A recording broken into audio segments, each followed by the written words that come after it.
சற்று முன் கிடைக்கப்பெற்ற மிக மிக முக்கியமான செய்தி ஒன்று வெளியாகியிருக்கு. திமுக தலைவர் ஸ்டாலின் அவர்கள் ராஜினாமா கடிதம். 2026 சட்டமன்ற தேர்தலை எதிர்கொள்ள திமுக தயாராகிட்டு வருகிறது.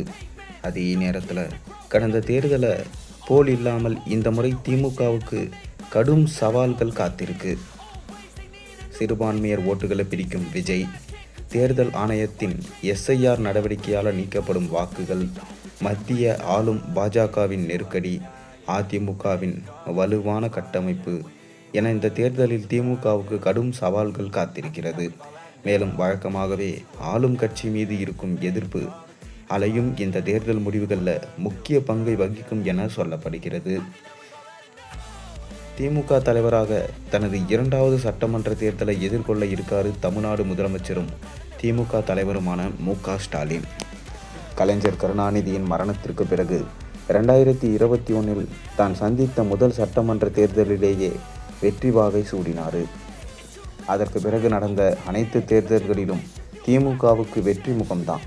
அதே நேரத்தில் கூட்டணி பலத்தால் தான் திமுக ஜெயிக்கிறது என்ற குற்றச்சாட்டை அதிமுக வைத்து வருது.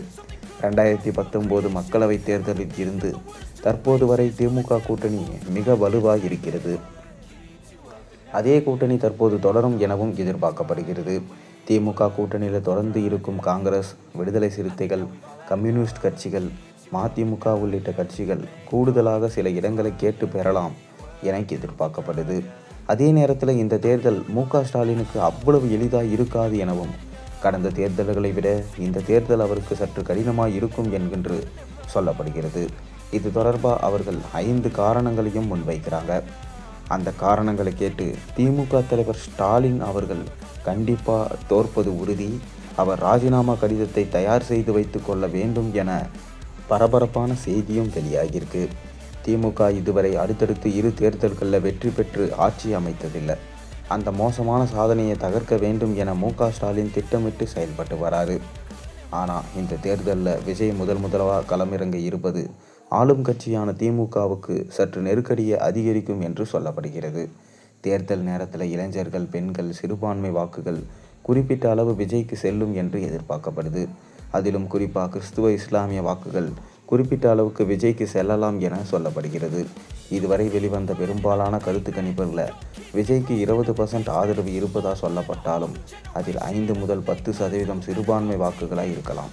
திமுக எதிர்ப்பு வாக்குகளை விஜய் பிரிப்பது எப்படி திமுகவுக்கு சாதகமாக இருக்குமோ அதே போல சிறுபான்மை வாக்குகளை விஜய் பிரிப்பது திமுகவுக்கு பாதகமாக இருக்கும் என்று சொல்லப்படுகிறது.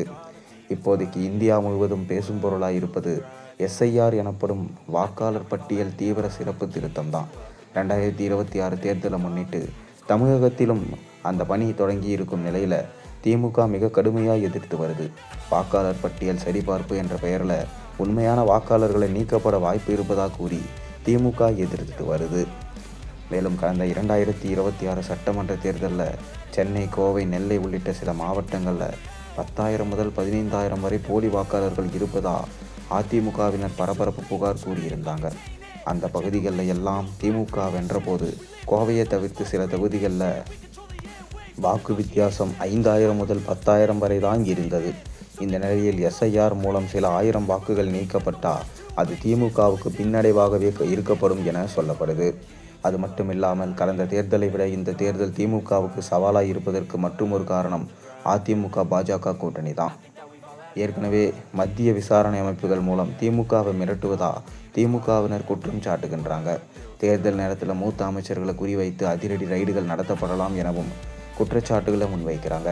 சமீபத்தில் கூட மூத்த அமைச்சரான KN நேரு மீது குற்றம் இருப்பதாக கூறி அதிர வைத்தது அமலாக்கத்துறை. அது மட்டுமில்லாமல் தேர்தல் நேரத்தில் இது போல மேலும் சில குற்றச்சாட்டுகளும் அதிரடி ரைடு நடவடிக்கைகளும் இருக்கலாம் என்று சொல்லப்படுகிறது. அதனால் திமுக தலைவர் ஸ்டாலின் அவர்கள் கண்டிப்பாக தனது ராஜினாமா கடிதத்தை எழுதி வைத்து கொள்ள வேண்டும் என சொல்லப்பட்டு வருகிறது.